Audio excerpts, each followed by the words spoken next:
Hello students, I am Ajay Singh from Chhattisgarh agriculture college. और आज आपका फिर से एकलव्य आईएएस एकेडमी में स्वागत है। और आज जो हम टॉपिक लेने वाले हैं ये सॉइल साइंस से जुड़ा हुआ है, लेकिन ये थोड़ा सा अलग है। ये सॉइल साइंस के उस हिस्से को कवर करता है जिसे हम फर्टिलाइज़र एंड मैन्योर्स का पार्ट कहते हैं, या फिर मैन्योर्स एंड फर्टिलाइज़र। तो जैसे मैन्योर्स एंड फर्टिलाइज़र, मैन्योर्स अपन खाद को कहते हैं हिंदी में, और जो फर्टिलाइज़र है वो आपका उर्वरक है। तो बेसिकली क्या है, ये दोनों ही जो चीज़ है, ये दोनों ही क्या करते हैं कि ये प्लांट्स को न्यूट्रिएंट्स जो हैं या पोषक तत्व जो है प्रोवाइड करने का कार्य करते हैं। पोषक तत्व प्रोवाइड करने का कार्य करते हैं, मतलब पौधे को ये दोनों ही क्या करते हैं, पोषक तत्व प्रोवाइड करते हैं। इनके माध्यम से पौधे को पोषक तत्व जो है प्राप्त होता है। लेकिन बस इन दोनों में अंतर ये है कि ये तो ऐसी चीज़ हो गई जो कि दोनों में कॉमन है, मतलब जिनका फंक्शन क्या है, एक जैसा है। फंक्शन एक जैसा है मेन, हालांकि इफ़ेक्ट अलग अलग होता है। इफ़ेक्ट इस तरह से, मतलब दोनों ही क्या है, पोषक तत्व तो पौधों को प्रोवाइड करते हैं।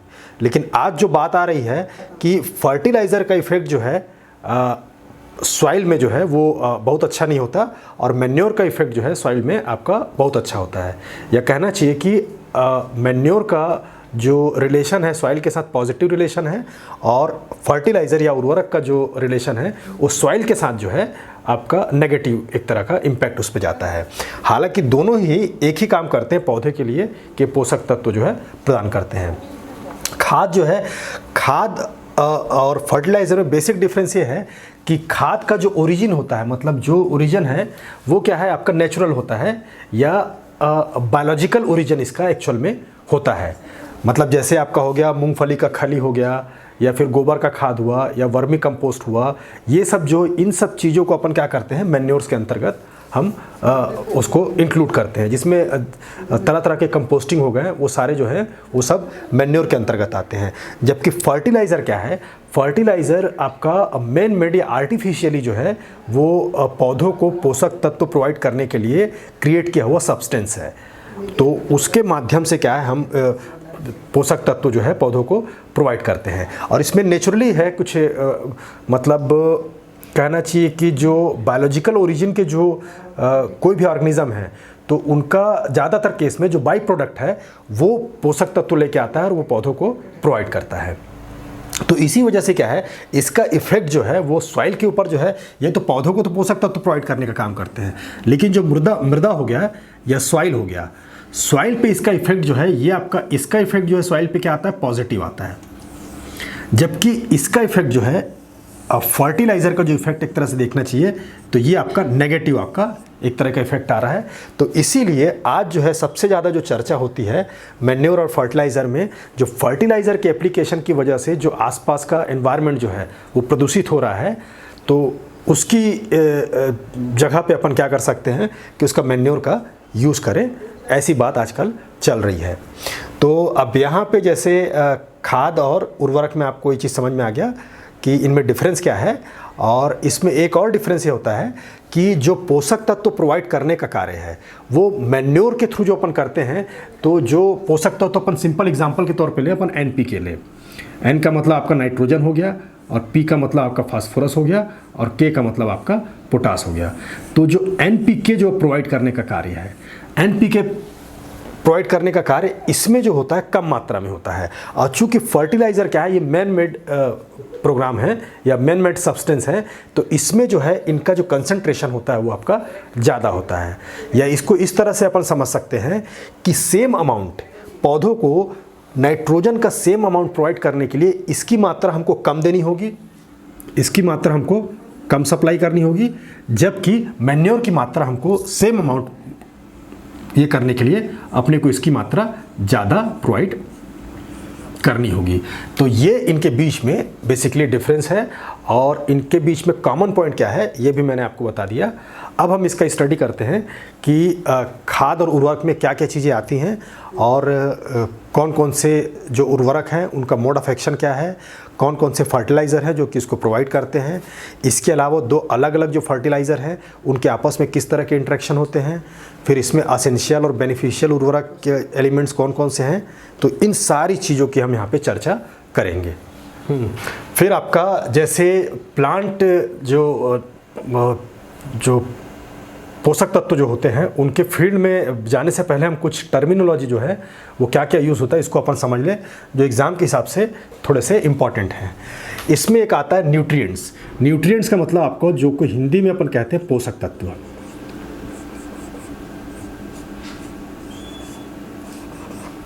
पोषक तत्व न्यूट्रिएंट्स क्या है? न्यूट्रिएंट्स आपके ऐसे एलिमेंट्स हैं जो कि कोई जो ऑर्गेनिज्म है या जो पौधे हैं, अपने केस में जो पौधे हैं, इनके नॉर्मल जो ग्रोथ के लिए या नॉर्मल लाइफ साइकिल को कंप्लीट करने के लिए बेहद ही आवश्यक होते हैं। यदि इनकी मात्रा इनको पौधों को प्राप्त नहीं होती तो ये जो अपना सामान्य जीवन चक्र है उसको कंप्लीट नहीं कर सकते। अब यहाँ पे ये हमको समझना है कि समान जीवन चक्र का मतलब क्या है।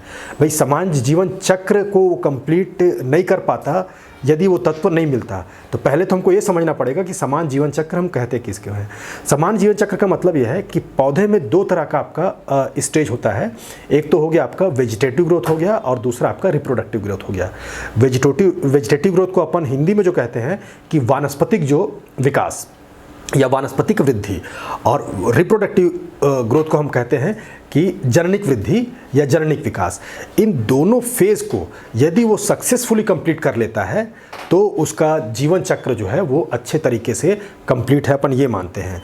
तो इनको कंप्लीट करने के लिए जो कुछ ऐसे एलिमेंट्स होते हैं जो कि बेहद ही आवश्यक हैं, यदि उनको प्रोवाइड नहीं किया जाएगा तो उस केस में क्या है वो अपने जो नॉर्मल जीवन चक्र को अच्छे तरीके से कंप्लीट नहीं कर सकते हैं। तो ऐसे ही पोषक तत्व को अपन क्या कहते हैं? न्यूट्रिएंट्स कहते हैं। न्यूट्रिएंट्स आर सब्सटेंसेस, ये ऐसे एलिमेंट्स हैं रिक्वायर्ड बाय एन ऑर्गेनिज्म हमारे केस में प्लांट है, for their normal growth and reproduction. तो नॉर्मल ग्रोथ का मतलब यहाँ पे ये समझिए कि वेजिटेटिव ग्रोथ समझ लीजिए, और यहाँ पे रिप्रोडक्शन आपका जो सीड प्रोडक्शन वाला, फ्लावर प्रोडक्शन वाला जो स्टेज होता है उसको हम रिप्रोडक्शन वाला स्टेज कहते हैं। तो फिर हम इसमें देखेंगे कि इसी बात को हम न्यूट्रिएंट्स को हमने डिफ़ाइन किया है। हालांकि प्लांट के रेफरेंस में इसको हमने डिफ़ाइन करने का प्रयास किया है, लेकिन इसका जो प्लांट के रेफरेंस में पूरे अच्छे तरीके से अपन किस तरह से इसको डिफ़ाइन कर सकते हैं। प्लांट न्यूट्रिएंट्स का मतलब प्लांट न्यूट्रिएंट्स जो है एक तरह की फूड है, और फूड किस फॉर्म में है? Composed of certain chemical elements. तो यहाँ पे एक तरह का केमिकल एलिमेंट, आपको एग्जाम्पल के लिए बता दूँ आपको, जैसे NPK हो गया, या फिर आपका कैल्शियम हो गया, जस्ता हो गया, मैग्नीज हो गया, इनकी बात कर रहा है। तो chemical composed of certain chemical elements often referred to as plant nutrients or plant growth plant food elements considered very essential। ये बेहद ज़्यादा असेंशियल होते हैं उनके ग्रोथ और डेवलपमेंट के लिए, उनके वृद्धि और विकास के लिए। अब कंसिडर्ड वेरी असेंशियल का मतलब ये है कि यदि उनको वो चीज़ प्राप्त नहीं होती है, वो केमिकल प्राप्त नहीं होता है, तो वो अपनी ग्रोथ और वृद्धि और विकास जो है उसको ये कंप्लीट नहीं कर पाते, या जिस प्रकार से उनको करना चाहिए वो उस तरह से नहीं कर पाते। जैसे इसका सिंपल एक एग्जांपल समझ लीजिए भाई, जैसे कुछ बच्चे होते हैं जिसको बचपन में यदि अपन टीका ना दें तो उसका जो पैर जो है कमज़ोर हो जाता है, तो पोलियो जिसको अपन कहते हैं। तो भाई विकास तो ठीक है, वो मतलब आपका उसके दो पैर होंगे, हाथ भी होंगे, सब कुछ होगा, लेकिन जो पैर का जो नॉर्मल फंक्शन है वो नहीं कर पाता। पैर बनेगा लेकिन पैर का जो नॉर्मल फंक्शन वो कंप्लीट नहीं कर पाता। तो ये भी क्या है, मनुष्य के मामले में हम कुछ न्यूट्रिशन जो है उसको प्रोवाइड नहीं कर पाते, इस वजह से उसके साथ ऐसी स्थिति आती है। जैसे घेंघा रोग में भी आपने उस तरह का देखा है। तो यहाँ पे भी यही मतलब है कि वो उसमें डेवलपमेंट तो होगा, लेकिन नॉर्मल जो ग्रोथ और डेवलपमेंट है जो कि होना चाहिए, जो कि एक्सपेक्टेड है, वो इसमें नहीं होगा। अब तीसरा वर्ड आता है इसमें, ये तो न्यूट्रिएंट्स हो गया, आपका प्लांट न्यूट्रिएंट्स हो गया, मतलब पौधे के लिए पोषक तत्व और ये पोषक तत्व। फिर आता है आपका पोषकता या न्यूट्रिशन। न्यूट्रिशन जो है इन दोनों का आपका एक जैसे वर्ड लगते हैं, लेकिन न्यूट्रिशन का मतलब ये होता है कि प्लांट की वो एबिलिटी, मतलब सॉइल क्या करे, सॉइल इसको एक तरह से न्यूट्रिएंट्स जो है प्रोवाइड करे और वो प्लांट को अवेलेबल कराए। क्योंकि क्या होता है कि सॉइल के अंदर ही आपका क्या है, न्यूट्रिएंट्स पाए जाते हैं, और सॉइल के अंदर जो रूट्स पाया जाता है, तो रूट्स के अंदर कुछ मेटाबॉलिक एक्टिविटी होती है। उस मेटाबॉलिक एक्टिविटी की वजह से रूट्स में ऐसी सिचुएशन क्रिएट होती है कि वो पोषक तत्वों को क्या करता है, एब्जॉर्ब करता है। तो न्यूट्रिशन का मतलब ये है कि सॉइल की एक ऐसी स्थिति जिसमें वो न्यूट्रिएंट्स तो हो, उसमें न्यूट्रिएंट्स ऑलरेडी होना चाहिए, लेकिन साथ में ऐसी अवस्था में हो कि वो उसको प्लांट को प्रोवाइड कर सके और प्लांट उसको क्या करे, एब्जॉर्ब करे। तो न्यूट्रिशन का मतलब यह है कि सप्लाई और एब्जॉर्प्शन ऑफ केमिकल कंपाउंड, मतलब उसको प्लांट यदि पूरी तरह से सोख लेता है, अपने उपयोग में ले लेता है, तो इसका अर्थ यह है कि उसने न्यूट्रिशन को प्राप्त किया। तो न्यूट्रिएंट्स का मतलब वो पोषक तत्व, वो केमिकल कंपाउंड होता है, जबकि न्यूट्रिशन का मतलब है कि ये एक प्रोसेस है जिसके माध्यम से क्या होता है कि आपका मृदा जो है न्यूट्रिएंट्स को सप्लाई करती है और प्लांट उसको क्या करता है, एब्जॉर्ब करता है, ताकि अपनी नॉर्मल ग्रोथ या अपने विकास को कर सके। तो chemical compound needed for growth and metabolism of an organism. Sir second slide. अब फिर हम देखते हैं कि प्लांट न्यूट्रिएंट्स का टाइप्स कौन कौन सा होता है, या इसका क्लासिफिकेशन कौन कौन सा होता है। तो टाइप्स ऑफ न्यूट्रिएंट्स एलिमेंट्स, तो ये दो टाइप के आपके न्यूट्रिएंट्स एलिमेंट मिलेंगे आपको। एक तो हो गया असेंशियल न्यूट्रिएंट्स या एलिमेंट्स, या फिर आपका बेनिफिशियल न्यूट्रिएंट्स या एलिमेंट। असेंशियल को अपन कहते हैं आपका आवश्यक पोषक तत्व,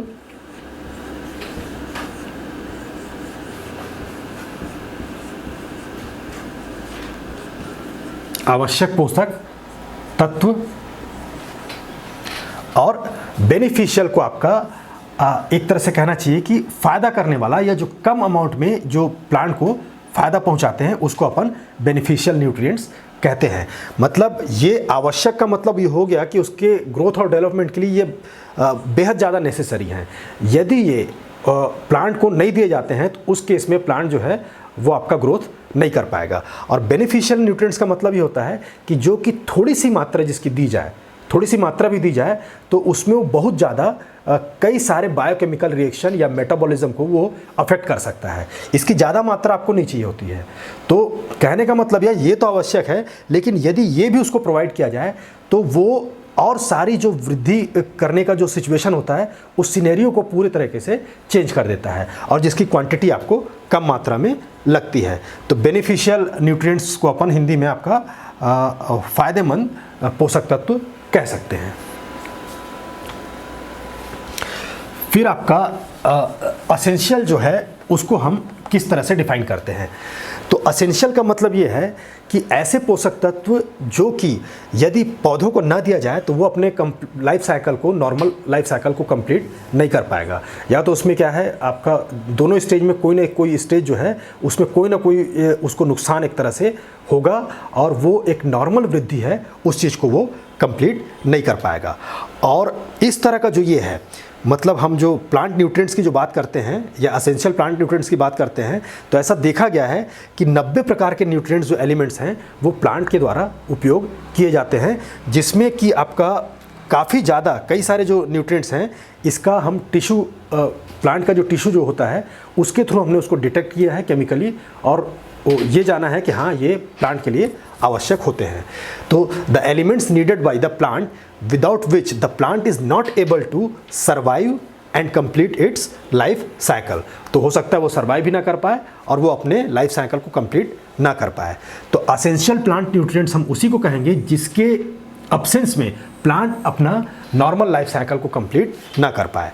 प्लांट्स एब्जॉर्ब और utilise more than 90 nutrient elements from the soil and other sources during their growth. अब यहाँ पे ये समझिएगा कि प्लांट कितना एब्जॉर्ब करता है, 90 जो एलिमेंट्स हैं, nutrient elements from the soil से करता है या अदर सोर्स से।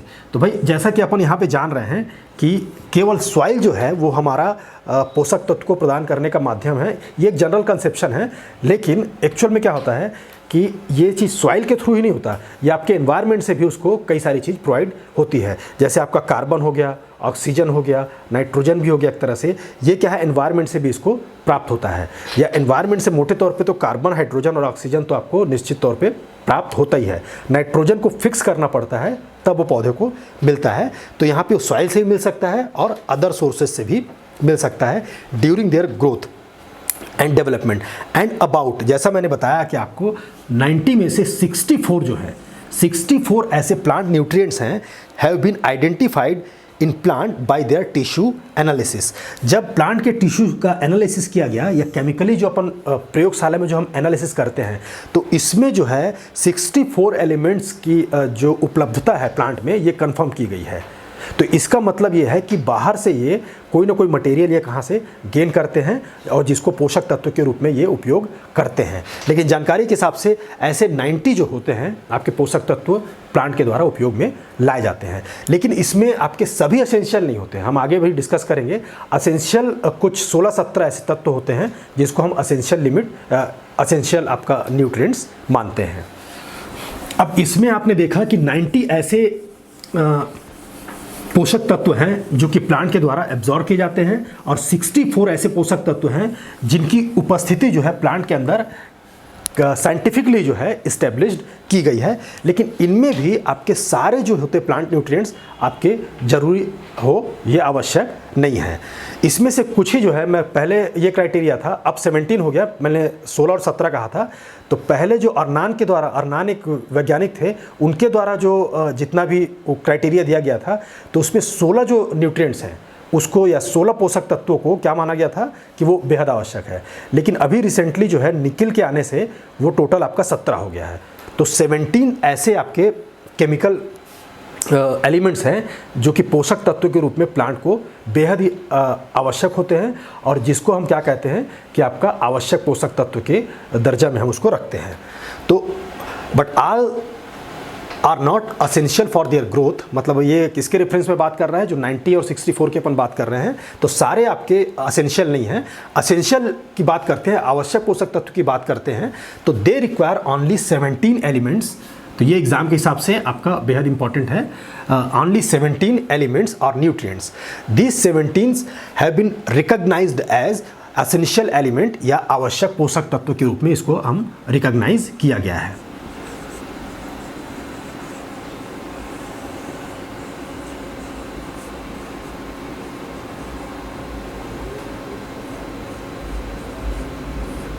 आवश्यक पोषक तत्व के, लेकिन यहाँ पे आप एक बार समझिएगा, कहीं पे आपको 16 + 17 आपका कंफ्यूजन हो सकता है। तो पहले 16 था और अब जब निकल के आने से, निकल जो है एक रिसेंट आपका वो है जिसको इसमें जोड़ा गया है, अब ये 17 हो गया है। तो रिसेंट जो डेवलपमेंट है इसमें कि आपके टोटल 17 जो होते हैं आवश्यक पोषक तत्व होते हैं। अब जिसमें आपके पहला है आपका कार्बन हुआ, हाइड्रोजन हुआ और ऑक्सीजन हुआ। अब ये कार्बन, हाइड्रोजन, ऑक्सीजन, ये कहना चाहिए कि पौधे का बायोमास ज़्यादातर जो है इन्हीं के माध्यम से बनता है। मतलब यदि पौधे का अपन 100 kg बायोमास लें तो उसमें यदि हम ऑब्जर्व करें तो ज़्यादातर पोर्शन जो है वो आपका कार्बन, हाइड्रोजन और ऑक्सीजन का बना होगा। फिर उसके बाद आता है आपका नाइट्रोजन, फास्फोरस और पोटेशियम। उसके बाद जो ज़्यादा मात्रा में जो चाहिए होता है वो नाइट्रोजन, फास्फोरस और पोटेशियम जो हो गया। फिर कैल्शियम भी क्या है, एक महत्वपूर्ण इसका अवयव है। हालांकि कैल्शियम हमारे मामले में बेहद ज़्यादा महत्वपूर्ण है क्योंकि हम कहना चाहिए कि हमारा जो हड्डी है, पूरा स्ट्रक्चर जो है, स्केलेटन जो है वो आपका कैल्शियम का ही बना होता है। लेकिन प्लांट में कैल्शियम उस दर से मौजूद या उस मात्रा में मौजूद नहीं होता, लेकिन फिर भी इसे कैल्शियम एक इम्पॉर्टेंट एलिमेंट के तौर पे उसको इंक्लूड किया गया है और ये भी उसके ग्रोथ और डेवलपमेंट के लिए आवश्यक पोषक तत्व के रूप में रखा गया है।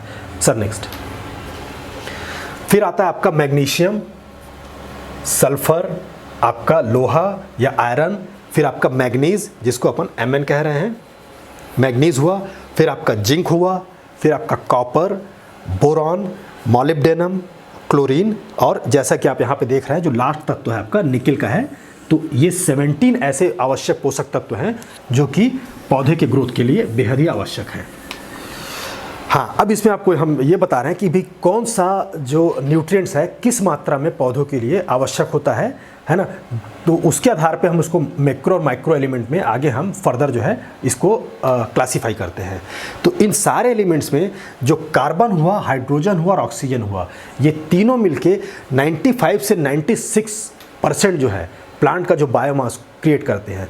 या कोई भी पौधा है उसका 95 से 96% भाग जो है वो कार्बन, हाइड्रोजन और ऑक्सीजन के द्वारा मिलकर बना होता है। और इसमें भी जो आपका कार्बन जो है आपका 45%, ऑक्सीजन आपका 45% और हाइड्रोजन जो है आपका 6% के रूप में इंक्लूड किया जाता है।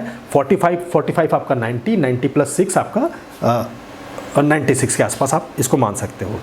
फिर जो है कार्बन, हाइड्रोजन और ऑक्सीजन के बाद जो सबसे ज़्यादा मात्रा जिसकी चाहिए होती है तो वो है आपका नाइट्रोजन और फास्फोरस और पोटास जो है, इसकी मात्रा सबसे ज़्यादा चाहिए होती है। तो इसका तो 95 से आपका 96% हुआ।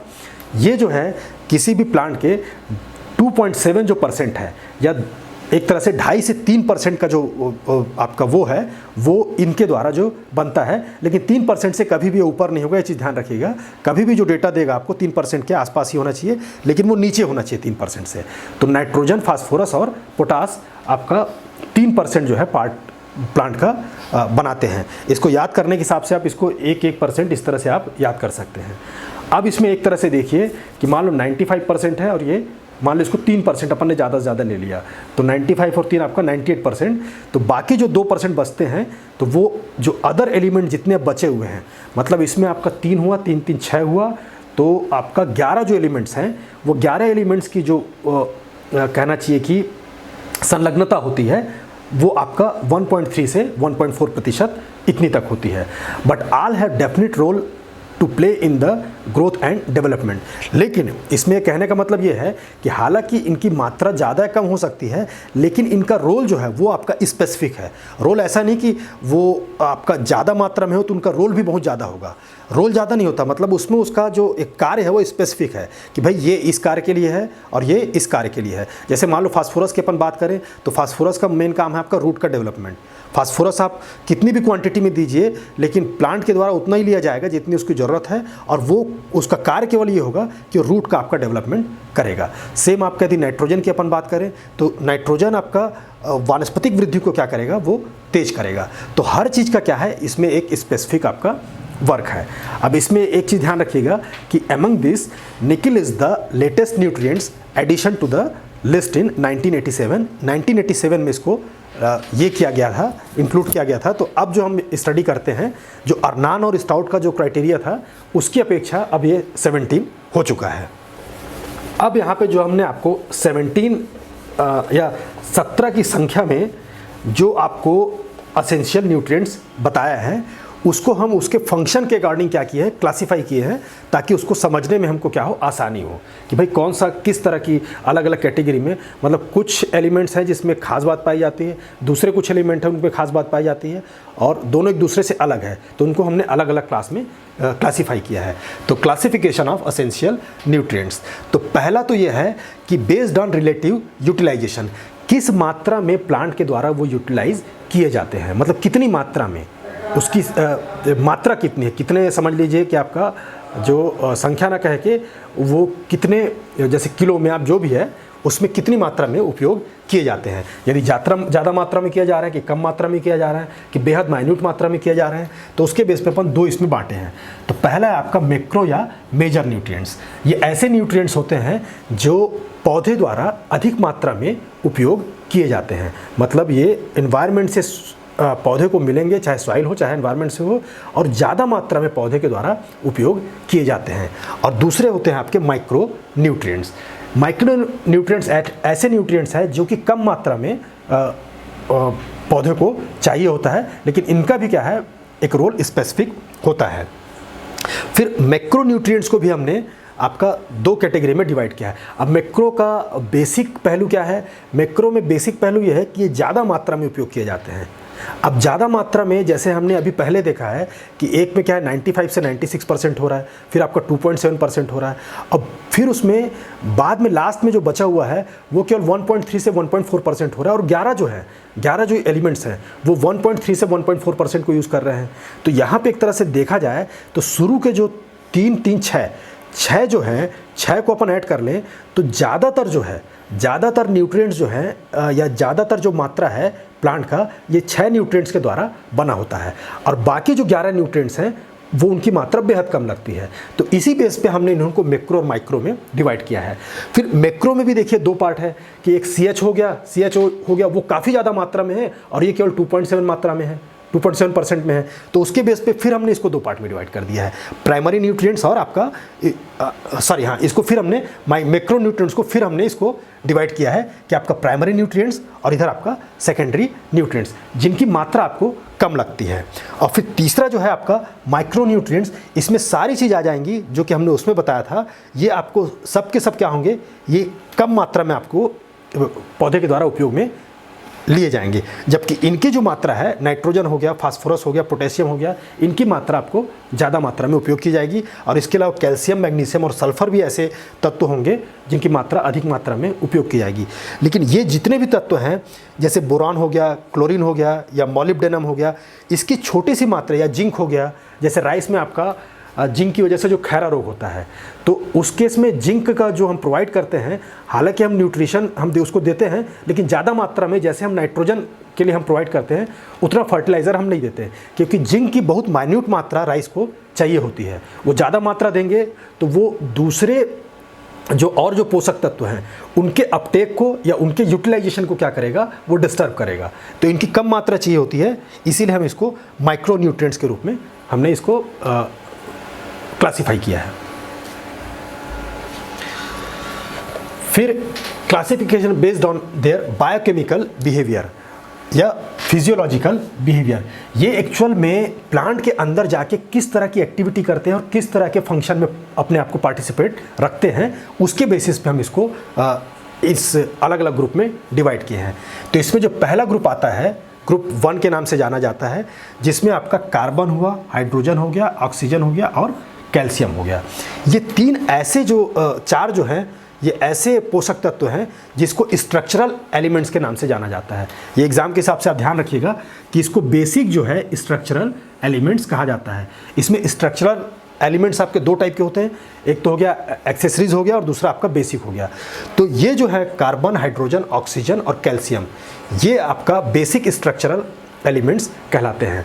इनका मतलब ये है कि जो प्लांट के जो ज़्यादातर पार्ट्स हैं, जो कार्बोहाइड्रेट्स के रूप में होते हैं, प्रोटीन के रूप में होते हैं, फैट के रूप में होते हैं, उनका जो है जो मेजर जो अवयव है या कॉन्स्टिट्यूएंट्स हैं वो आपके यही होते हैं, कार्बन, हाइड्रोजन, ऑक्सीजन और कैल्शियम, ये चीज़ होता है। और साथ में उनका जो बायोमास या ऑर्गेनिक मैटर जो बना हुआ है वो इन्हीं के माध्यम से बना होता है। तो they are basic structural elements, they are major constituent of plants. जैसे प्लांट का जो पार्ट होता है, कार्बोहाइड्रेट्स हुआ, फिर आपका प्रोटीन हुआ और आपका फैट हुआ, and they are major constituent of plant and organic matter. These elements are also involved in enzyme आपका प्रोसेस, जो एंजाइमेटिक आपका जो प्रोसेस होता है उसमें भी क्या है, ये इन्वॉल्व होते हैं। और इसके अलावा ये आपका जो एनर्जी का जो स्टोर करने का जो सिस्टम होता है, वो ग्रोथ करने के लिए उनको क्या है, उनको विकसित करने का या उनके विकास का ये कार्य करते हैं, और ऑक्सीडेटिव जो ब्रेकडाउन है उसका भी ये कार्य करते हैं। फिर आपका सेकेंड ग्रुप है सेकेंड ग्रुप में आपका, जब पहले ग्रुप में अपन ने ये देखा है, फिर आपका सेकेंड ग्रुप में आपका नाइट्रोजन हुआ, आपका फास्फोरस हुआ और सल्फर हुआ। यहाँ पे ध्यान रखिएगा, हम पोटेशियम को यहाँ पे इंक्लूड नहीं कर रहे हैं। पहले ग्रुप में आपका कार्बन, हाइड्रोजन, ऑक्सीजन और आपका कैल्शियम, और दूसरे ग्रुप में आपका नाइट्रोजन, फास्फोरस और सल्फर। तो जैसा मैंने पहले पिछले स्लाइड में आपको बताया था कि 2 टाइप के आपके स्ट्रक्चरल जो एलिमेंट्स होते हैं, एक तो हो गया एक्सेसरीज स्ट्रक्चरल एलिमेंट्स और उसके पहले आपका बेसिक स्ट्रक्चरल एलिमेंट्स। तो जो ज़्यादातर जो स्ट्रक्चर जो है वो आपका पहले ग्रुप वाले जो एलिमेंट्स हैं उनके माध्यम से बना होता है, और उसके बाद जो स्ट्रक्चर में जिनका पार्ट आता है वो आपके ग्रुप सेकेंड के जो सदस्य होते हैं उनका पार्ट आता है। तो accessories structural elements of the more active and vital living tissues, जो टिश्यूज़ वगैरह में जो एक्चुअल में ऐसे जो उनके जो फंक्शन के लिए जो बेहद वाइटल होते हैं, जो बेहद इंपॉर्टेंट होते हैं, उनका जो कार्य ये करते हैं।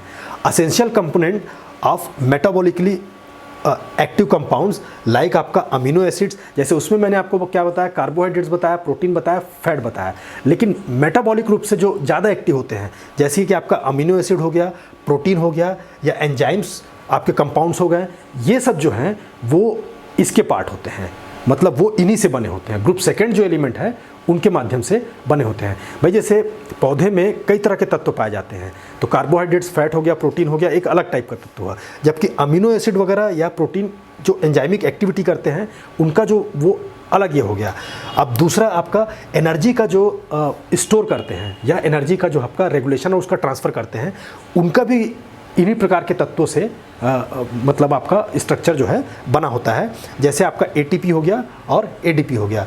एटीपी और एडीपी बेसिकली क्या है, जिसके थ्रू अपन एनर्जी को क्या करते हैं कि स्टोर करके रखते हैं। एनर्जी इन्हीं के फॉर्म में स्टोर होकर रहती है। तो इसमें क्या है, फास्फोरस का एक महत्वपूर्ण भूमिका होता है। जैसे इसको आप एडिनोसिन आपका ट्राइफॉस्फेट और एडिनोसिन आपका डाइफॉस्फेट इसको अपन कहते भी हैं। तो फास्फोरस की इसमें बेहद ही महत्वपूर्ण भूमिका होती है। तो ये क्या है, आपके एक तरह से सेकेंडरी जो है स्ट्रक्चरल एलिमेंट हैं, और पहले वाले स्लाइड में जो अपन ने देखा था वो आपका प्राइमरी स्ट्रक्चरल एलिमेंट्स होते हैं। फिर आपका तीसरा ग्रुप है जिसमें अपन पोटेशियम को, कैल्शियम को और मैग्नीशियम को हम ऐड करते हैं। इनका बेसिकली काम है, ये क्या करते हैं कि चीज़ों को जो वहाँ पे प्लांट के अंदर जो मटेरियल जो बनता है ना, उसके कैरियर का काम करते हैं और रेगुलेशन का काम करते हैं। मतलब कौन सी चीज़ किस तरह से चलेगी, इसको मेंटेन करने का काम या इसको कंट्रोल करने का काम इनके माध्यम से होता है। तो इसीलिए क्या होता है कि पोटेशियम वगैरह को आप देखेंगे तो पोटेशियम की बहुत बड़ी भूमिका जो रोग वगैरह को कंट्रोल करने में या इंसेक्ट वगैरह का जो अटैक होता है उसमें इसकी बहुत बड़ी भूमिका होती है, क्योंकि मेन इसका जो इफेक्ट होता है वो रेगुलेशन में होता है। यदि प्लांट के अंदर रेगुलेशन आपका बेहद अच्छे तरीके से चल रहा है तो प्लांट को बाहरी किसी चीज़ से खतरा आपका नहीं हो सकता। तो इस तरह से क्या है, ये रेगुलेटर्स और कैरियर्स का कार्य करते हैं। तो अपन कह सकते हैं कि regulators and carriers for the most part of the plant metabolism, they involve in synthesis and translocation of carbohydrates. भाई कैरियर का जब काम कर रहा है तो उनका एक जगह से दूसरी जगह उसको ले जाने का भी कार्य है। अब मेंटेन आयनिक चार्ज बैलेंस, फिर आपका induce enzyme activation. Enzyme activation को भी मतलब एंजाइम एक्टिवेशन को एक लेवल पे लेके उसको एक्टिव करना, इसको इंड्यूस करने वाला काम ये इस वर्क के एलिमेंट जो करते हैं, जिसमें तीनों की महत्वपूर्ण भूमिका होती है, चाहे पोटेशियम हो, चाहे आपका कैल्शियम हो, चाहे मैग्नीशियम हो। यहाँ पे एक चीज़ ध्यान रखिएगा कि एक एलिमेंट ऐसा है जैसे कैल्शियम हुआ, कैल्शियम आपका तीसरे ग्रुप में भी है और पहले ग्रुप में भी है, तो वो प्राइमरी स्ट्रक्चरल एलिमेंट के रूप में भी काम आता है और आपका दूसरा आपका रेगुलेटर के तौर पे भी वो काम आता है। फिर आपका चौथा ग्रुप है। चौथा ग्रुप में बाकी जो एलिमेंट जो बचे हुए हैं वो सब आते हैं, जैसे आपका आयरन हुआ, मैग्नीज हो गया, जिंक हुआ, कॉपर, बोरान, मॉलिब्डेनम और क्लोरीन। ये जो बेसिकली क्या है, ये कैटलिस्ट या फिर एक्टिवेटर के तौर पे काम करते हैं। मतलब ये आपका जो यदि उसके अंदर जो बायोकेमिकल रिएक्शन हो रहा है उसको उत्प्रेरित करने का या उसको उत्प्रेरणा देने का काम करते हैं। मतलब इनकी उपस्थिति में वो क्रिया जो है वो तेज़ी से आपकी घटित होनी स्टार्ट होती है और चेन ऑफ रिएक्शन जो है वो आपका तेज़ी से होना स्टार्ट होता है। तो these elements involves in oxidation reduction. भाई सिंपल सी बात है कि ऑक्सीडेशन रिडक्शन आपकी ये अभिक्रियाएं प्लांट के अंदर होती हैं, है ना। और क्लोरोफिल का जो सिंथेसिस है उसके भी उसमें एक्टिवेशन में इनका योगदान होता है। And also exist in organic combination. और जो ऑर्गेनिक कॉम्बिनेशन मतलब ऑर्गेनिक कंपाउंड जो बनते हैं उसमें भी ये अपना इनका एक पार्ट होता है। तो ये इनका जो बायोकेमिकल बिहेवियर और फिजियोलॉजिकल फंक्शन के आधार पे हम इसको 4 ग्रुप में अपन डिवाइड कर सकते हैं। फिर आपका जैसे मैंने आपको बताया कि आपका बेनिफिशियल आपका एलिमेंट्स या न्यूट्रिशन या जिसको मैं फायदेमंद बोल रहा था लाभदायक जो है पोषक तत्व, इनको हम कहते हैं कि आपका लाभदायक पोषक तत्व।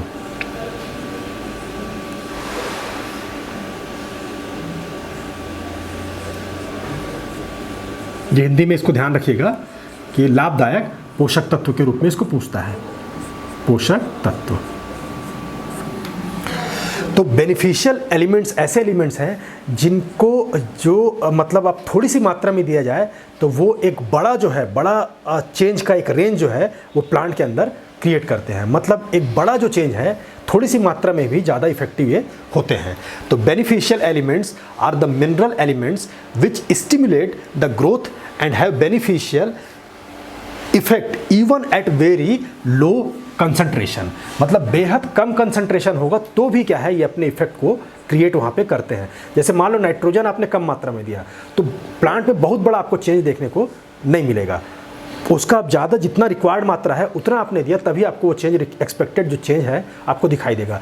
लेकिन जो बेनिफिशियल एलिमेंट्स होते हैं इनकी जो रिक्वायर्ड मात्रा है वो तो जितनी है उतनी है ही, थोड़ा सा भी मात्रा आप देते हैं तो काफ़ी बड़ा चेंज ये ला के वहाँ पे दिखाते हैं। या फिर एक तरह से कहना चाहिए कि जो उनके अंदर जो मेटाबॉलिक या बायोकेमिकल जो रिएक्शन है उसको इतनी तेज़ी से प्रभावित करते हैं जिसका इफेक्ट हमको देखने को मिलता है। These elements have been found to affect the uptake. मतलब अलग अलग जो न्यूट्रिएंट्स हैं उनको प्लांट जो लेता है और एक जगह से दूसरे जगह लोकेट करता है, मतलब ट्रांसलोकेट करता है, उसको बहुत इफेक्टिव करता है। ट्रांसलोकेशन जो हो गया और उसके यूटिलाइजेशन, मतलब कई बार ऐसा होता है कि आपका सॉइल में पोषक तत्व है और वो प्लांट को गया है लेकिन प्लांट उसको यूटिलाइज नहीं कर पाता। मतलब प्लांट उसको यूटिलाइज करने के लिए एक प्रोसेस होता है जब वो केमिकल रिएक्शन होगा और जब एक पर्टिकुलर फॉर्म में वो न्यूट्रिएंट्स जब आएगा तभी प्लांट उसको ले सकता है। जैसे हमने जो नाइट्रोजन दिया है वो केवल जिस फॉर्म में हमने नाइट्रोजन दिया है ज़रूरी नहीं कि उसी फॉर्म में प्लांट ने उसको एब्जॉर्ब भी किया हो और यूटिलाइज भी कर लिया हो। वो एब्जॉर्ब तो हो सकता है उस फॉर्म में कर ले लेकिन उसको यूटिलाइज करने के लिए उसको दूसरे फॉर्म में उसको ले जाने की ज़रूरत है। तो दूसरे फॉर्म में ले जाने के बीच का जो क्रिया है, जो इनके बीच का जो गैप है उसको स्टिमुलेट करने का काम जो है वो लाभदायक जो पोषक तत्व ये लोग करते हैं। तो जैसे कि दिया हुआ है utilisation of other essential elements help in production of essential metabolite by activating enzymatic system या फिर action and also counteract the toxic effect of the some other elements और एंटी मेटाबोलाइट्स। तो इसके ये होता है कि कुछ ऐसे मतलब कुछ इस प्रोसेस के दौरान कुछ ऐसे एलिमेंट्स भी बनते हैं जिनका टॉक्सिक इफेक्ट प्लांट के ऊपर दिखाई देता है। लेकिन यदि प्रॉपर ऑब्जर्व करके एक स्पेसिफिक आपका लाभदायक जो एलिमेंट है उनको प्रोवाइड किया जाए तो दूसरे जो एलिमेंट्स के द्वारा जो टॉक्सिक इफेक्ट प्रोड्यूस किया जाता है उसको काउंटरैक्ट कर देते हैं या उसके टॉक्सिक इफेक्ट को ख़त्म कर देते हैं। तो ऐसे जो एलिमेंट्स हैं आपके जैसे सिलिकॉन हो गया, जैसे वो राइस के लिए बेहद इंपॉर्टेंट है। आपका सोडियम हुआ, एल्यूमिनियम हुआ, कोबाल्ट हुआ, सेलेनियम हुआ, आयोडीन हुआ, गैलियम हुआ और वेनेडियम हुआ। अब इसमें एक चीज़ ध्यान रखिएगा कि ये आवश्यक तत्व नहीं है, क्योंकि जो हम 17 जो आवश्यक तत्व हमने देखा है उसमें इनका नाम नहीं था। ये बेनिफिशियल है, मतलब ये नए भी मिलेंगे चलेगा, लेकिन यदि इनकी मात्रा दी जाए तो ये बहुत बड़ा उसमें बदलाव ला सकते हैं। मतलब बेहद आवश्यक नहीं लेकिन होने से ये क्या है बेहद अच्छा इफेक्ट डाल सकते हैं। भाई जैसे हमको स्टडी करना है तो हम नीचे भी बैठ के कर सकते हैं या कैसी भी स्थिति में हम कर सकते हैं। वो उसके लिए हमको आवश्यक क्या चीज़ है कि हमको वो बुक चाहिए या जो स्टडी मटेरियल हमको पढ़ना है वो चाहिए। लेकिन यदि हमको चेयर मिल जाए, कुर्सी मिल जाए, एक अच्छा इन्वायरमेंट मिल जाए तो हम स्टडी को ज़्यादा बेहतर तरीके से कर सकते हैं। तो वैसे ये समझिए कि जो बेनिफिशियल एलिमेंट है उनका पौधों में इसी तरह के काम है कि ये मिल जाए तो वो जो एसेंशियल एलिमेंट्स का जो सिनेरियो है उनको ये काफ़ी हद तक प्रभावित करते हैं। फिर आपको एक क्राइटेरिया दिया गया था कि कोई भी तत्व जो है वो पोषक तत्व जो है वो पौधे के लिए एसेंशियल है कि नहीं है, और एसेंशियल है तो ये हम कैसे जानेंगे, वो ऐसे कौन से मानदंडों की या मापदंडों की पूर्ति करता हो जब हम कह सकें कि भाई ये एसेंशियल है और ये एसेंशियल नहीं है। भाई जैसे हमने क्या कहा कि हमने कुछ 17 तत्वों को एसेंशियल माना जबकि बाकी जो बचे हुए तत्व हैं उनको हमने एसेंशियल नहीं माना, उनको हमने बेनिफिशियल माना। तो ऐसा कौन सा क्राइटेरिया है जिसके बेसिस पे हम उनको एसेंशियल कह रहे हैं और इनको एसेंशियल नहीं कह रहे हैं। तो ये क्राइटेरिया जो है ये अर्नॉन एंड स्टाउट के द्वारा जो है ये दिया गया था। ये दो आपके साइंटिस्ट थे, वैज्ञानिक थे, जिन्होंने ये 1939 में 1939 में ये क्राइटेरिया दिया था कि इसमें 3 क्राइटेरिया दिया है कि यदि इन 3 क्राइटेरिया को कोई जो एलिमेंट जो है किसी प्लांट के रिस्पेक्ट में यदि कंप्लीट करता है तब तो उसको हम आवश्यक पोषक तत्व मानेंगे, अदरवाइज उसको आवश्यक पोषक तत्व नहीं मानेंगे। फिर जब अलग अलग जो एलिमेंट्स है उनको फिट करके देखा गया वो तीनों क्राइटेरिया को फॉलो करते हैं कि नहीं करते हैं, तो उस टाइम क्या हुआ कि जो 16 एलिमेंट्स हैं वो क्या थे कि वो उस क्राइटेरिया को फॉलो कर रहे थे। तो हम ये देखेंगे कि वो क्राइटेरिया कौन कौन सा था। पहला क्राइटेरिया ये है कि उसको आवश्यक तब माना जाएगा कि यदि उसकी डेफिशिएंसी हो गई या उसको हमने प्लांट को प्रोवाइड नहीं किया, तो उस केस में क्या हो जाएगा कि या तो उसका वेजिटेटिव ग्रोथ या फिर आपका रिप्रोडक्टिव जो स्टेज है वो क्या हो जाएगा, वो नॉर्मल नहीं रहेगा या अफेक्ट होगा। पहला क्राइटेरिया ये है, मतलब हम किसी तत्व को आवश्यक तब मानेंगे जब उसको प्रोवाइड ना किया जाए प्लांट को और उसमें डेफिशिएंसी हो गई उसकी, तो क्या हो जाएगा कि प्लांट अपने नॉर्मल लाइफ साइकिल को कंप्लीट नहीं कर पाएगा। तो नॉर्मल लाइफ साइकिल में क्या है, या तो उसका वेजिटेटिव ग्रोथ प्रभावित होगा और या तो आपका रिप्रोडक्टिव ग्रोथ प्रभावित होगा। मतलब एक तरह से यदि वेजिटेटिव ग्रोथ हो भी गया तो आगे उसमें फ्रूट्स नहीं बनेंगे, फूल नहीं बनेंगे, और यदि वेजिटेटिव ग्रोथ प्रभावित हुआ तो रिप्रोडक्टिव का तो कोई खास सवाल होता ही नहीं है। तभी उसको हम क्या मानेंगे कि आपका असेंशियल मानेंगे। तो a deficiency of an essential nutrient element makes it impossible for the plant to complete the vegetative और reproductive stage of its life cycle. या सिंपल सी बात है, plant to complete its life cycle वो उसको complete नहीं कर पाएगा। तो ये भी देखा गया कि इन 16 एलिमेंट्स में यदि इनकी डिफिशिएंसी हो गई प्लांट में, तो प्लांट जो है अपने नॉर्मल लाइफ साइकिल को कंप्लीट नहीं कर पाता। मतलब यदि नाइट्रोजन की डिफिशिएंसी हो गई, फास्फोरस की हो गई, पोटेशियम की हो गई, कैल्शियम की हो गई, इनकी डिफिशिएंसी हो जाए तो अपने नॉर्मल लाइफ साइकिल को कंप्लीट नहीं कर पाता। फिर दूसरा क्राइटेरिया दिया गया है कि भाई डेफिशिएंसी का मतलब क्या है। डेफिशिएंसी का मतलब उसका एक स्पेसिफिक रोल होना चाहिए प्लांट में। मतलब ऐसा नहीं कि हमने उसको नहीं दिया तो उसमें हो सकता है कि किसी दूसरी चीज़ की वजह से कोई इफेक्ट दिखाई दे रहा है। मतलब हमको पहले से पता होना चाहिए कि हमने यदि इस चीज़ को नहीं दिया है तो प्लांट में किस तरह का इफेक्ट आएगा। ये चीज़ हमने, ये न्यूट्रिशन को हमने कम दिया है या ये न्यूट्रिएंट्स या पोषक तत्व तो पौधे को कम दिया है, तो एक पर्टिकुलर या स्पेसिफिक जो है एक इफेक्ट उसमें दिखाई देगा। तो ये हम एक इस्टेब्लिश कर पाएँ कि भाई इसकी वजह से ही क्या है, इसमें प्लांट में इस तरह से वो चीज़ दिखाई दे रही है। तो इसका मतलब ये भी हुआ कि यदि उस प्लांट को हम क्या करें, वो न्यूट्रिशन जो है हम प्रोवाइड कर दें या वो पोषक तत्व तो हम क्या कर दें, प्रोवाइड कर दें, तो वो स्पेसिफिक जो कैरेक्टर है या सिम्टम है वो ख़त्म भी हो जाएगा। तो ऐसा इन्होंने क्राइटेरिया इस्टेब्लिश किया। The deficiency of an element is very specific to the element in question and deficiency can be corrected. मतलब भाई वेरी स्पेसिफिक होना चाहिए और डेफिशिएंसी कैन बी करेक्टेड, वो डेफिशिएंसी को ठीक किया जा सके या prevented only by supplying that particular elements. भाई सिंपल सी बात है कि यदि वो स्पेसिफिक आपका सिम्टम क्रिएट कर रहा है या उसमें डेफिशिएंसी हो रही, तो उस एलिमेंट को प्रोवाइड करने पर वो सिम्टम चला जाएगा। तो इससे इस्टेब्लिश होता है कि ये इसके लिए बेहद ही आवश्यक है। दूसरा क्राइटेरिया आपका ये हुआ। तो पहला क्राइटेरिया आपका लाइफ साइकिल पर्टिकुलर कंप्लीट होना चाहिए, दूसरा आपका उसका रोल जो है बिल्कुल स्पेसिफिक होना चाहिए, और तीसरा जो दिया है कि वो उसको हम तभी उसको मानेंगे कि जब उसका डायरेक्टली जो रिलेशन हो, मतलब डायरेक्टली उसका इन्वॉल्वमेंट जो है प्लांट के मेटाबॉलिज्म में होना चाहिए, तभी हम उसको आवश्यक पोषक तत्व मानेंगे। मतलब आपका पोषकता और उसके मेटाबॉलिज्म में उसका डायरेक्ट रोल होना चाहिए। मतलब वो डायरेक्टली जो है उसमें पार्टिसिपेट करता हो, इस तरह का ना हो कोई इनडायरेक्टली जो है मेटाबॉलिज्म में फ़र्क डाल रहा हो, तभी उसको हम आवश्यक तत्व के रूप में मानेंगे।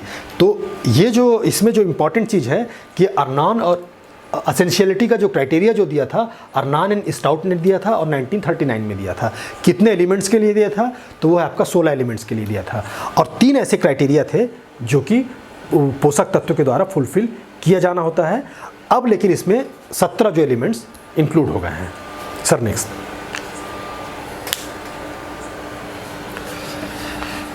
फिर हम देखेंगे कि आपका फंक्शन ऑफ नाइट्रोजन। अब यहाँ पे जो मेन जो जिनके बारे में क्वेश्चन बनता है, जिसके बारे में हम स्टडी करते हैं, वो आपका NPK है, और कुछ और एलिमेंट्स हैं जिनका स्पेसिफिक रोल है, उसको भी स्टडी करेंगे। लेकिन ज़्यादा महत्व जो है वो आपका नाइट्रोजन का हुआ, फास्फोरस का हुआ और पोटेशियम का हुआ। तो नाइट्रोजन को जिसको हम N से अपन प्रदर्शित करते हैं, फास्फोरस को जिसको हम P से प्रदर्शित करते हैं, और पोटेशियम को हम K से प्रदर्शित करते हैं। तो हमारे यहाँ जो किसानों के द्वारा जो उर्वरक लिया जाता है वो इन्हीं जो तत्व हैं, इनके मेजर जो यही तत्व हैं इनके सप्लाई के लिए ही लिया जाता है। हालांकि आजकल सबके लिए अलग अलग उर्वरक आ गए हैं, लेकिन ज़्यादातर जो कृषक के द्वारा जो उपयोग किए जाने वाला जो उर्वरक है वो NPK ही है। वो चाहे वो नाइट्रोजन, फास्फोरस या पोटेशियम अलग अलग दे सकते हैं या फिर तीनों को कंबाइन करके दिया जा सकता है। जैसे कुछ ग्रोमोर वगैरह आता है जिसमें क्या है वो आपके बैलेंस फर्टिलाइज़र है। बैलेंस फर्टिलाइज़र का मतलब ये है कि तीनों की मात्रा जो है बैलेंस्ड रूप में उसमें होगी। तो इसमें सबसे पहले हम देखते हैं कि आपका नाइट्रोजन का फंक्शन क्या है। नाइट्रोजन का फंक्शन का मतलब ये है कि भाई ऐसे कौन कौन से कार्य वो पौधे के अंदर करता है और जिसको यदि हम नाइट्रोजन ना दें, नाइट्रोजन की हम कमी कर दें, तो उसके जो बायोकेमिकल फंक्शन में या पौधे के फिनोटाइप में, फिनोटाइप मतलब उसके इफेक्ट में किस तरह की चीज़ें हमको देखने को मिलेंगी। जैसे नाइट्रोजन है, नाइट्रोजन हम नहीं देते हैं तो उसके इसमें एक बेहद इंपॉर्टेंट चेंज आता है प्लांट में कि प्लांट में क्लोरोफिल का जो निर्माण है वो आपका अच्छे तरीके से नहीं हो पाता, और जब क्लोरोफिल का निर्माण नहीं होगा तो उस केस में क्या है प्लांट में फूड मटेरियल का बनना रुक जाता है, और फूड मटेरियल नहीं बनेगा तो उसका ग्रोथ जो क्या होगा वो स्टंट हो जाएगा, मतलब आपका बौना हो जाएगा वो, और कई तरह की डिफॉर्मिटी उसमें दिखाई देने लगेगी। तो नाइट्रोजन का सबसे बड़ा जो रोल है फोटोसिंथेसिस में है, और फोटोसिंथेसिस में किस टाइप से है कि वो क्लोरोफिल के निर्माण में नाइट्रोजन एक अहम भूमिका निभाता है। और क्लोरोफिल का डायरेक्टली रिलेशन किस चीज़ से है कि आपका प्रकाश संश्लेषण से है। प्रकाश संश्लेषण एक ऐसी क्रिया है जो कि क्लोरोफिल में ही आपकी होती है, और वहीं पे प्लांट अपना फूड मटेरियल प्रिपेयर करता है। और क्लोरोफिल का जो बेहद इंपॉर्टेंट जो एलिमेंट है वो आपका नाइट्रोजन है। तो यदि प्लांट को आपका नाइट्रोजन नहीं मिलेगा तो इसका मतलब ये है कि क्लोरोफिल का वो उसमें जो निर्माण है सही तरीके से नहीं हो पाएगा, और जब क्लोरोफिल का निर्माण नहीं होगा तो वही फूड बनाने वाला मटेरियल है वो प्लांट के लिए फूड नहीं बना पाएगा। तो the nitrogen is mainly involved in photosynthesis of plants as it is essential constituent of chlorophyll. Chlorophyll क्या है? A green pigment essential in photosynthesis. फिर आपका दिया है it is very basic constituent of plant life because it forms essential constituent of, भाई ये जो protein बनता है, प्रोटीन हो गया, न्यूक्लियोटाइड्स हो गया, फॉस्फेटाइड्स हो गया, आपका एल्कोलाइड्स हो गया, एंजाइम्स हो गया, हार्मोन्स हो गया, विटामिन्स हो गया, इन सब का जो है नाइट्रोजन आपका इंपॉर्टेंट पार्ट होता है। तो यदि हम इसको नाइट्रोजन यदि प्रोवाइड नहीं करते हैं तो इनका जो है कंप्लीट जो है आपका जो फॉर्मेशन है या जो इंटैक्ट फॉर्मेशन है वो आपका नहीं हो पाता है। फिर तीसरा है इट प्रमोट, ये तो हो गया आपका अंदर की बात, प्लांट के अंदर क्या क्या चीज़ें बनती हैं और कैसे होती हैं, इसका इफेक्ट आप बाहर कैसे देखेंगे। तो ये प्रमोट करता है किस चीज़ को? वेजिटेटिव ग्रोथ को। वेजिटेटिव ग्रोथ मतलब जिसको हम हिंदी में कहेंगे वानस्पतिक ग्रोथ को। आपने देखा होगा कि जब आप नाइट्रोजन से संबंधित कोई फर्टिलाइज़र देते हैं, मान लो यूरिया देते हैं, तो कुछ दिनों बाद क्या होता है कि 3-4 दिन बाद आपका प्लांट में जो है काफ़ी हरापन आपको दिखाई देगा, और उसकी जो शाखाएं वगैरह होती है तेज़ी से बढ़नी चालू हो जाती है, या पत्तियों का साइज़ वगैरह बढ़ना चालू हो जाता है। तो इसी को हम क्या बोल रहे हैं कि it promotes better vegetative growth, मतलब वेजिटेटिव ग्रोथ उसका बहुत अच्छे से होगा।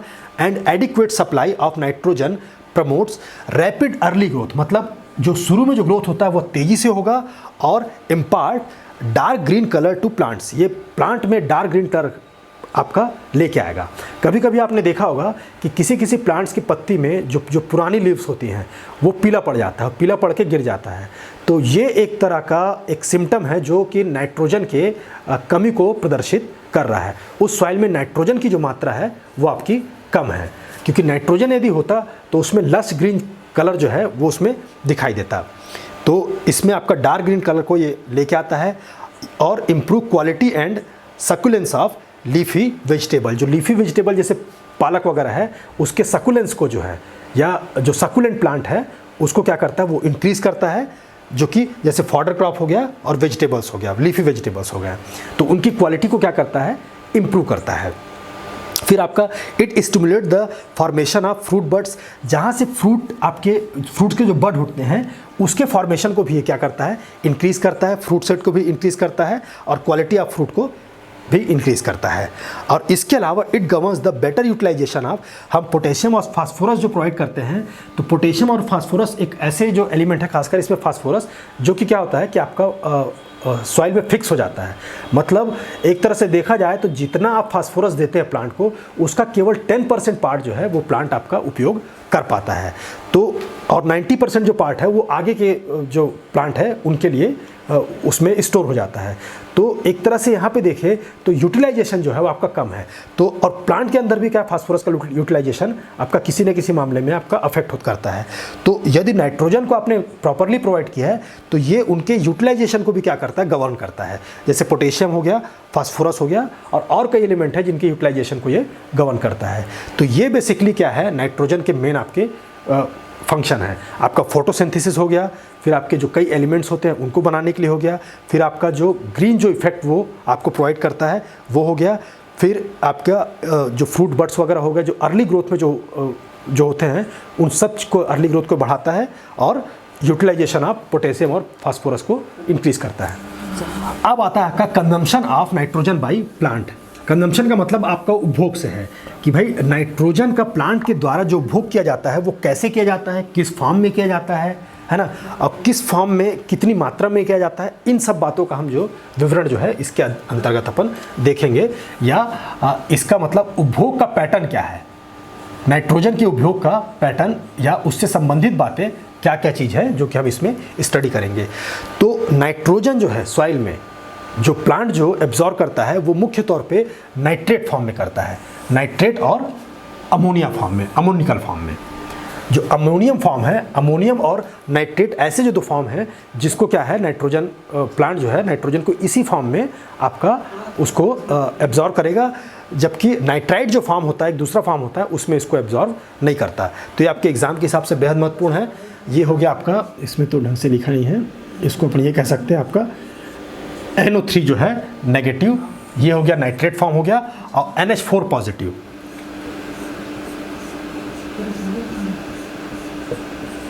ये जो NH4 पॉजिटिव है इस दो फॉर्म में, नाइट्रेट फॉर्म में और नाइट्राइट फॉर्म में इसको अमोनियम फॉर्म में प्लांट जो है नाइट्रोजन को एब्जॉर्ब करता है। तो plant absorb the nitrogen mostly in nitrate form और in ammoniacal form by some plant. Plants usually absorb the nitrogen more during active growing period। हाँ, जो ये भी होता है कि नाइट्रोजन का ज़्यादा कंजम्पशन जो प्लांट के द्वारा होता है वो अर्ली फेज़ में होता है। मतलब एक तरह से कहना चाहिए जब प्लांट आपका जवान हो रहा है तभी वो नाइट्रोजन का ज़्यादा उपयोग करता है, जबकि बूढ़े प्लांट में या ऐसे प्लांट जो कि अपने लाइफ साइकिल को कंप्लीट करने वाली अवस्था में, उस केस में नाइट्रोजन का आपका ज़्यादा उपयोग प्लांट के द्वारा नहीं किया जाता। तो plant usually absorb the nitrogen more during active growing period, but they do not always absorb it at the same rate। लेकिन पूरे लाइफ पीरियड के दौरान सेम रेट से ये उसको एब्जॉर्ब नहीं करते। तो इसका मतलब ये है कि भाई शुरू में ज़्यादा एब्जॉर्ब करते हैं फिर बाद में कम एब्जॉर्ब करते हैं। मतलब उनका जो रेट ऑफ एब्जॉर्प्शन है वो आपका पूरे लाइफ साइकिल के दौरान एक जैसा नहीं होता। The amount of nitrogen absorb is at a maximum when the plants are young. जैसे कि मैंने आपको बताया कि जो यंग एज में या ग्रोइंग पीरियड में जो होता है उस केस में क्या होता है कि ये ज़्यादा रेट से इसको क्या करते हैं, एब्जॉर्ब करते हैं। And gradually declines as the plant age. जैसे जैसे प्लांट बूढ़ा होता जाता है तो उसको डिक्लाइन करता जाता है। प्लांट कैन एब्जॉर्ब, हाँ ये भी चीज़ है कि प्लांट नाइट्रोजन को एब्जॉर्ब भी कर लेते हैं और जितना उनको उपयोग करना है उससे ज़्यादा उनको मिल जाएगा तो भी उसको एब्जॉर्ब कर लेते हैं, और फ्यूचर में उसको यूज़ करने के लिए एक तरह से क्या करते हैं, उसको स्टोर कर लेते हैं। ये इसको लग्जरी एक तरह कंजम्पशन का अपन एक फॉर्म कह सकते हैं कि इनको आगे फ्यूचर में इनको पता होता है कि आगे इसकी ज़रूरत पड़ सकती है तो उसको स्टोर करके भी रख लेते हैं। तो young age and gradually declines, plant can absorb extra nitrogen when it is available and store it to be used later if needed। An oversupply of the nitrogen generally produce dark green succulent and vegetative growth। हाँ, अब यहाँ पे ये भी ध्यान देने वाली बात है कि यदि हम उसको ज़्यादा मात्रा में प्रोवाइड करते हैं तो क्या करेगा ये प्लांट के अंदर आपका जो वेजिटेटिव ग्रोथ से संबंधित जो भी चीज़ है उसको क्या करेगा, ज़्यादा इंक्रीज करेगा। तो डार्क ग्रीन कलर लेके आ जाएगा, सकुलेंसी जो है प्लांट में आपका क्रिएट कर देगा और वेजिटेटिव ग्रोथ आपका ज़्यादा होगा। अब जब ये सब चीज़ें ज़्यादा होगा तो भाई प्लांट के पास एक निश्चित फिक्स अमाउंट में आपकी एनर्जी है, तो आगे क्या होगा कि आपका जो सीड का प्रोडक्शन है या जो वेजिटेटिव फेज़ बढ़ने से क्या हो जाएगा, आपका जो रिप्रोडक्टिव फेज़ है उसमें आपका इफेक्ट पड़ेगा। मतलब सीड का फॉर्मेशन आपका डिले होगा, उसकी संख्या कम हो सकती है या उसमें जो डिक्लाइन जो है वो आपको दिखाई दे सकता है। In such cases there will be decline in seed production of grain. तो आपका उसका सीड का प्रोडक्शन या ग्रेन का प्रोडक्शन आपका कम होगा क्रॉप्स के मामले में। सेम आपका क्या है, यदि आपने ज़्यादा नाइट्रोजन दे दिया टोमेटो में तो उसमें आपका फ्रूट्स नहीं बनेगा, टोमेटो में फ्रूट का प्रोडक्शन आपका कम हो जाएगा। ऐसे शुगर बीट में आपने क्या किया, ज़्यादा नाइट्रोजन दे दिया तो आपका शुगर का कंटेंट क्या हो जाएगा, आपका डिक्रीज हो जाएगा। पोटैटो में जैसे आपने ये किया तो पोटैटो में आपका क्या होगा कि जो आलू जो होता है उसका सब कुछ कंद वगैरह बनेगा, लेकिन जो आलू में एक तो पानी की मात्रा जो है वो आपकी ज़्यादा हो जाएगी और उस केस में क्या होता है कि उसके सड़ने की संभावना ज़्यादा हो जाती है। एक केस और रहता है कि ज़्यादा नाइट्रोजन देने से आपका प्लांट क्या हो जाएगा, सकुलेंट हो जाएगा, ज़्यादा ग्रीन हो जाएगा। तो ऐसे केसेस में क्या होता है कि ये एक्स्ट्रा फूड मटेरियल जो है प्लांट में अब स्टोर होने लगा है। तो इस मामले में क्या होता है कि इंसेक्ट पेस्ट जो है उनका अटैक भी बढ़ सकता है।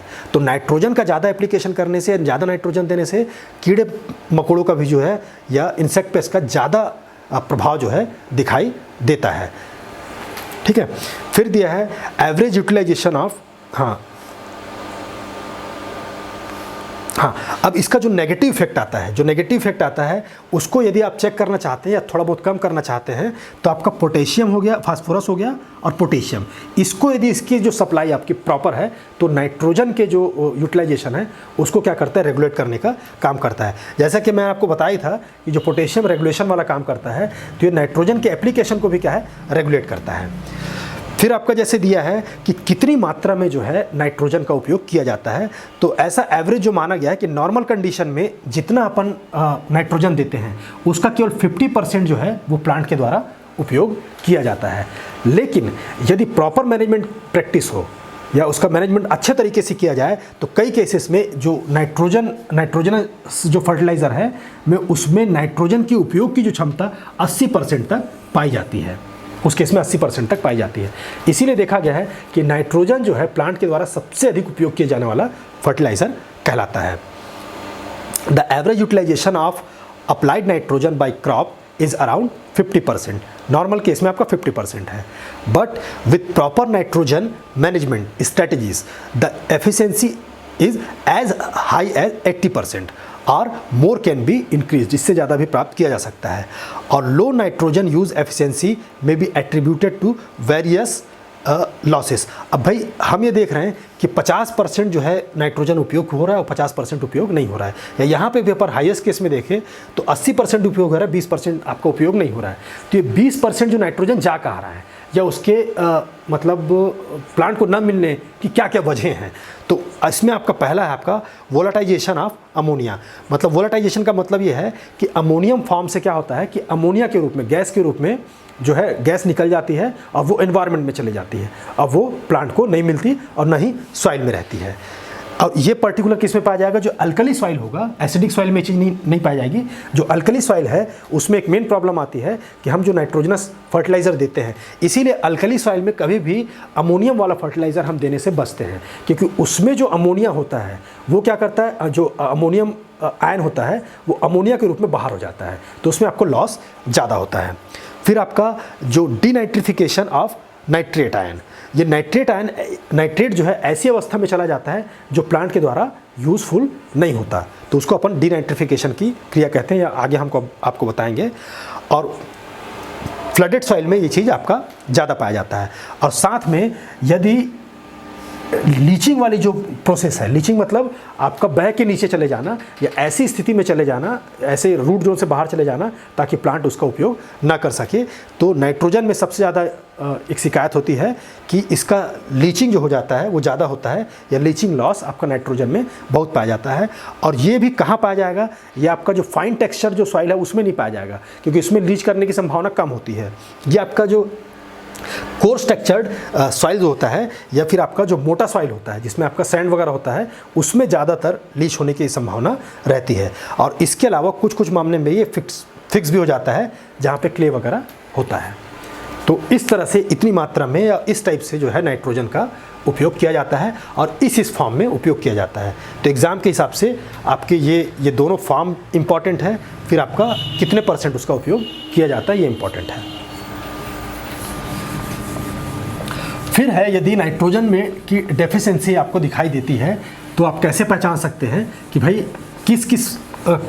कैसे कौन से सिम्टम हैं जिसके द्वारा हमको मालूम चलता है कि इसमें नाइट्रोजन की कमी है। जैसा क्या है, सबसे पहला जो है कमी आपको सिम्टम दिखाई देगा कि आपका जो लीव्स जो है वो आपका पूरा आपका येलो हो जाता है, या एक तरह से उसमें क्लोरोसिस हो जाता है। क्लोरोसिस का मतलब यह है कि इन सब लीव्स में क्लोरोफिल का निर्माण होने से क्या होगा कि इसमें हरापन इसमें होता है। लेकिन यहाँ पे आप देखिए केवल इन पोर्शन में आपको क्या मिल रहा है कि आपका हरा पोर्शन मिल रहा है और बाकी आपका पूरा पीला हो गया है। तो इसको आपका क्लोरोसिस जो है पार्ट अपन कहते हैं। इसमें दो एक वर्ड आते हैं, एक तो क्लोरोसिस हुआ और नेक्रोटिक हुआ।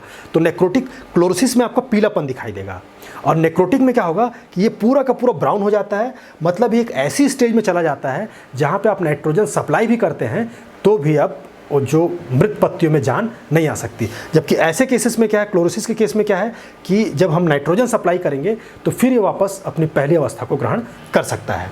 तो पहला आपका डेफिशिएंसी सिम्टम है कि yellowing of the older leaves. हाँ, ये आपको पहले किस में दिखाई देगा कि जो पुरानी लीव्स हैं या नीचे के जो लीव्स होते हैं उसमें आपको पहले दिखाई देगा of older leaves due to inhibition of, inhibition मतलब आपका उसका रुकावट जो पैदा होता है कि क्लोरोप्लास्ट में जो क्लोरोफिल जो का सिंथेसिस होता है, क्लोरोप्लास्ट में जो क्लोरोफिल का जो सिंथेसिस होता है या निर्माण होता है उसमें रुकावट आ जाती है। इसकी वजह से आपका ये होगा। अब सिंपल सी बात है कि भाई क्लोरोप्लास्ट में जो क्लोरोफिल जो बनता है उसका मेन एलिमेंट क्या है, नाइट्रोजन है। अब जब नाइट्रोजन ही आपको प्रॉपर वे में आपने सप्लाई नहीं किया है या प्लांट को नहीं मिल रहा है तो उस केस में आपका इस तरह की अवस्था दिखाई देगी। As the deficiency of nitrogen become severe, chlorosis of the leaf is observed. ये आपका सीवियर केस में इस तरह की चीज़ दिखाई देती है। सेकंड सर, फिर आपका डेफिशिएंसी सिस्टम, हाँ, फिर आपका दूसरा जो है, दूसरा डेफिशिएंसी का आपका सिम्टम जो है वो आपका नेक्रोसिस, जो आपको मैंने बताया था। नेक्रोसिस में क्या होगा, ये जो इस टाइप का आपका एरिया बन गया है, इसमें मतलब आपका एक तरह का जीवन जो है कहना चाहिए कि प्लांट का वो पूरी तरह से ख़त्म हो गया है। तो इसमें यदि आप चाहें भी तो अब इसमें आप जान इसमें नहीं फूंक सकते।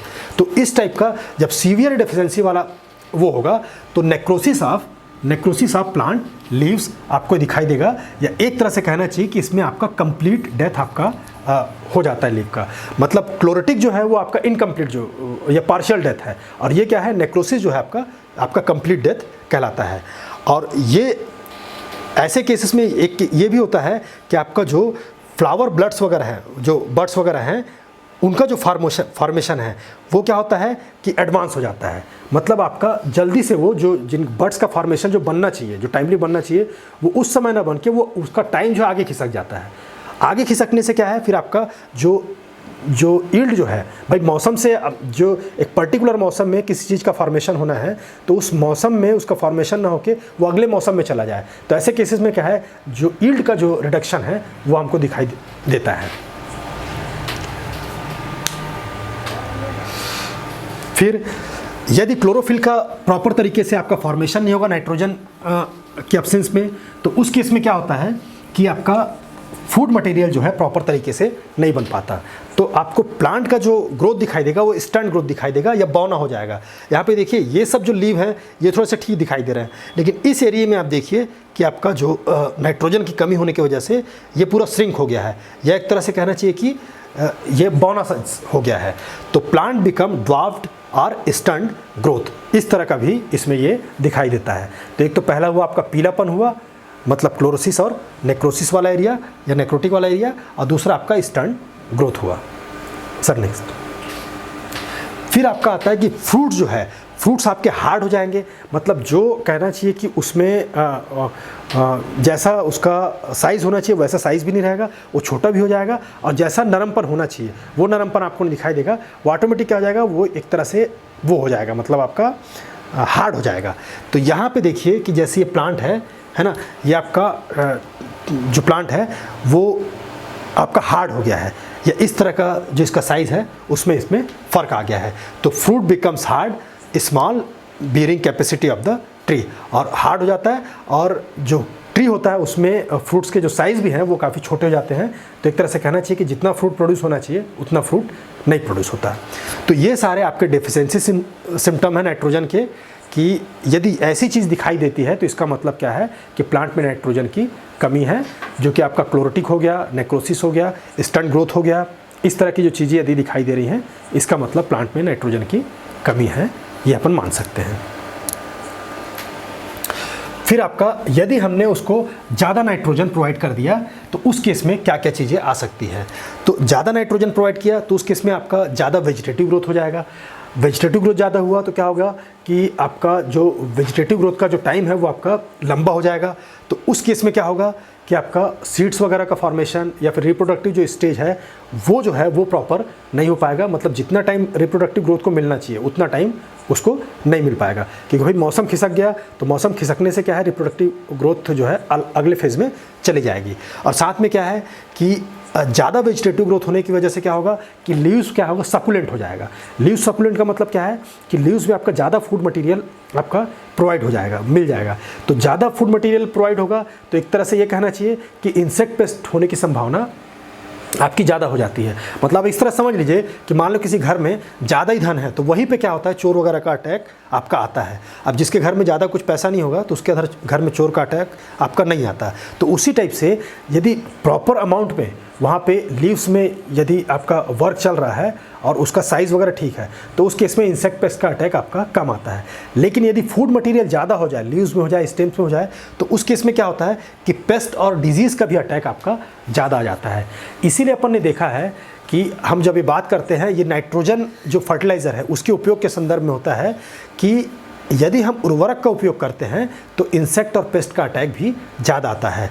तो ये जो कथन जो है ये नाइट्रोजनस जो फर्टिलाइज़र है उसके उपयोग के संदर्भ में ही कहा जाता है कि नाइट्रोजन से संबंधित आप फर्टिलाइज़र का उपयोग करते हो या यूरिया का उपयोग करते हो तो आने वाले टाइम में क्या है इंसेक्ट वगैरह का भी इफेक्ट आपका आना ज़्यादा होता है।